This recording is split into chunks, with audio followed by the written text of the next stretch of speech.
माझ्यासाठी स्पेसिफिक प्रश्न आहे नाईक साहेब, की धनगरवाडे या आपल्या सगळ्या जंगलामध्ये या ठिकाणी आहेत आणि मगाशी आपलं बोलण्यात आलं की रस्ते आपण आदिवासी पाडे असतील, धनगरवाडे असतील, आपण रस्ते करणार नाही असं आपण मगाशी, आता या युनिफाईडमुळे या ठिकाणी प्रॉब्लेम आहे.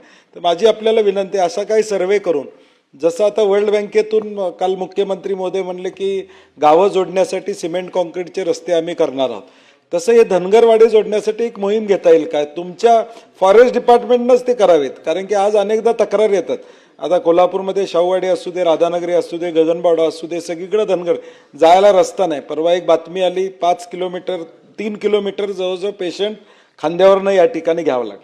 तर फॉरेस्ट डिपार्टमेंटनंच जबाबदारी घेऊन यामध्ये काय करता येईल का, हा माझा स्पेसिफिक प्रश्न आहे. सन्माननीय सत्यजित पाटील यांनी की त्या ठिकाणी जो रस्ते, त्या रस्त्यासाठी जो निश्चितपणे प्रयत्न केला. शक्यतो त्या परिसरामधून, व्याघ्र प्रकल्पामधून ही मानवी वस्तीच दूर करावं, जेणेकरून संघर्ष होणार नाही. परंतु नाही महाभाषिक शेतीला पर्यायी शेती